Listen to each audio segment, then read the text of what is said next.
This is Jared with Stampede Blue. This is your Indianapolis Colts post-game wrap, and your Colts lost today on the road in Buffalo in overtime, and the final was 13-7. The Colts lost today almost single-handedly to Kelvin Benjamin and LaShawn McCoy. LaShawn McCoy had 156 yards rushing and a touchdown, and Kelvin Benjamin literally looked like he could take the top off the defense at any time, and the Colts couldn't cover him, but he still only had 3 catches for 38 yards and a touchdown. On offense, Frank Gore carried the Colts all day, had 130 yards rushing on 36 carries. And Jack Doyle scored the touchdown to bring it at least close to tied, right? So he scored a touchdown, and then he also scored the extra point on the same play run in the opposite direction. And after a brief consultation, the referees decided to call pass interference, which I would argue didn't happen.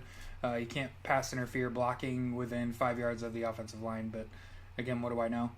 Adam Vinatieri missed 2 field goals in what I'm assuming were the worst kicking conditions he's had to play in some time. Looked like there were about 40-mile-an-hour crosswinds, and heavy snow was falling the whole time. The Colts are officially eliminated from playoff contention. Buffalo's still in it, though. I don't really know how much of a chance there is that they'll make the playoffs. And it's not even that they outperformed the Colts today. It's just when it mattered, right?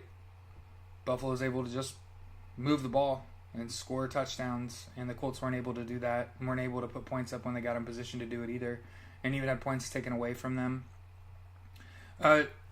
Today, I noticed a new trend, and that's just called hesitation. And there were some plays today where Jacoby Brissett had wide open receivers, Chester Rogers, and Jacoby Brissett's hesitation alone just led to the pass being combated when it wouldn't have been. He would have just been wide open, and it would have just been on him to make the catch. And this is probably a visibility issue. I can't imagine being the person that decided today would be a great day to wear all white uniforms in falling snow. But then again, I'm not on the Colts staff. The Colts play next week, Sunday Night Football, against the Denver Broncos, and that's at home. And we'll kind of see what kind of show we get next week.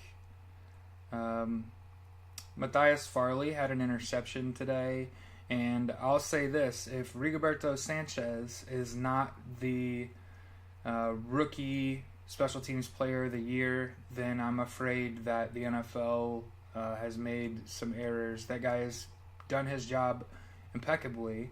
And today had some monster punts. And obviously, the ball is going to die as soon as it hits the ground. So it's like he was being helped by the snow. But I digress. Putting the ball inside the 5 is just awesome to watch, especially from a rookie punter. And it gives you a little bit of touch of the future. This is what we're going to see in the future. The defense, for the larger part, looks like it can handle the run, right? So the interior of the defense looks pretty good. That offensive line, again, didn't necessarily give up any pressure today, but certainly wasn't doing us any favors. Didn't have a very good day running the football, but weren't really given much of a choice given the weather. And that's kind of why the stat sheet looks like it does. I think that Buffalo only had 16 pass plays, and the Colts only ran 22 pass plays. Given that the Bills weren't starting their actual starter, which is Tyrod Taylor, who was a completely serviceable quarterback. They chose to go with Peterman and then Joe Webb, their emergency quarterback, and weren't able to really throw the ball much. But when you're averaging 5 or 6 yards a carry between Mike Tolbert and LaShawn McCoy, you're going to just beat people.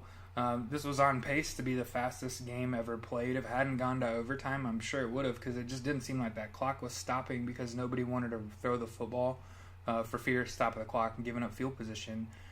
So yeah, the conditions were bad. The game was played even worse. There were some bad decisions made, some bad calls made. The Colts just got unlucky at an away game.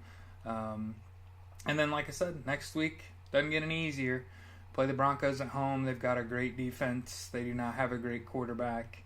And we'll kind of see what happens from there. And then again, like I said, this is Jared with Stampede Blues. This has been your Indianapolis Colts post-game wrap. And we'll see you next week.